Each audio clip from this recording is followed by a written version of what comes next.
নয় সে আমার একার।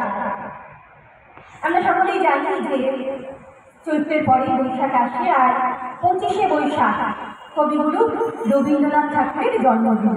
তো এই রবীন্দ্রনাথ ঠাকুরের জন্মদিন 25শে বৈশাখ পালন করার জন্য পাড়ার ছেলেরা কি আয়োজন করেছে চলুন একটু শুনে নিন। তার লেখা কবি পূর্ণেন্দু মৈত্রীর লেখা রবীন্দ্রনাথ। চৈত্র মাসের দুপুর বেলার রোদ জ্বলছে যেন বিশ্বামিত্র মুনির চোখের ক্রোধ। জলে স্থলে গাছপালাতে এমনকি যা ধুলো তাতেও আগুন। ফোসকা পড়বে, পা দুটোতেই ছিল। আগুন হাওয়ার ঝাপটা থেকে শুনতে পাবে যাহা, আর কিছু নয় কাপালিকে রক্ত হাসির হাহা। ঘুমিয়ে পাথর জনমনীষী ঘামে ভিজে গা। ঘর ঘুমিয়ে, গ্রাম ঘুমিয়ে, পাখি ওড়েরা আমের বাগান ঘুমিয়ে এবং তাল বাগান চুপ। পদ্ম দিঘির শুকনো জলেও নিদ্রা কাতর রূপ।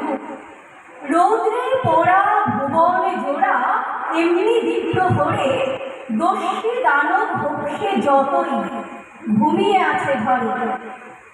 ভূতনাথও ঘুমিয়েছিল, বদ্রীনাথের খোকা। ঘুমের ঘরে শুনতে পেলে জানলাতে টোকা। দু চোখ কষে উঠল বসে জানলা দুটো খুলে। পটলাকে দেখতে পেয়ে চোখ কপালে তুলে প্রশ্ন করে, এই গরমে এমন সময় তুই? পটলা বলে, তোদের মতো আমি কি রসুই? আকাশ পুরুক বাগানে জ্বলুক, হোক না বাতাস ছাই, আমার যে কাজ সেসব আমার করে যাওয়াই চাই। জিজ্ঞাসা রাত বিছানাটা ছাড়, বাইরে সেই শোন, শুনলে পরে বুঝবি আমার দারুণ দৃষ্টিকোণ।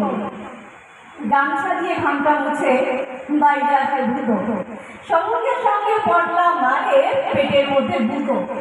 অবশ্য তা হাসতে হাসতে রসিকতার সম।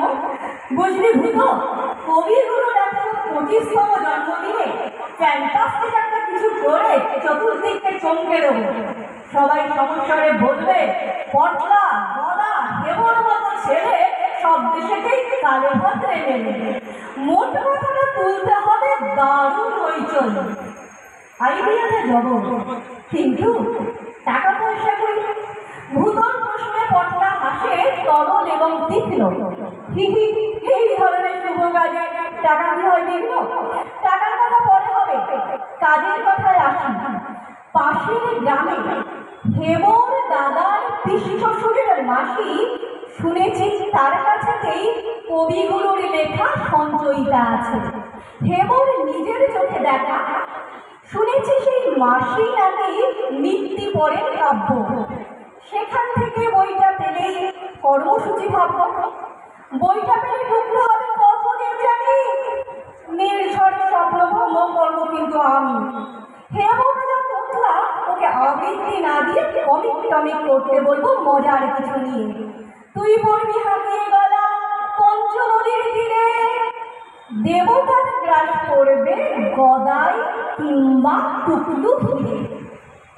প্ল্যানের পরে প্ল্যান চলেছে রবীন্দ্রোৎসবে। সত্যি সত্যি পটলাটার মাথা উদ্ভবে। এ গাঁ ও গাঁ 10 গাঁয়েতে পড়বে হুলুস থুলু। এই আনন্দে সবার যখন দু চোখ ঢুলু ঢুলু, ঠিক তখনই হেব এসে হানলে বজ্রাঘাত। মাসি গেছেন দাসী সহ কাশী বিশ্বনাথ। মাসি গেছেন দাসী সহ কাশী বিশ্বনাথ। তাহলে দেখলেন তো কেমনভাবে ওদের 25শে বৈশাখের অনুষ্ঠানটা পণ্ড হয়ে গেল, তাই না? কিন্তু আমাদের আজকে অনুষ্ঠান কিন্তু পণ্ড হয়নি, চলছে, চলতে থাকবে, তাই না? একটু জোরে হাততালি হলে ভালো লাগবে।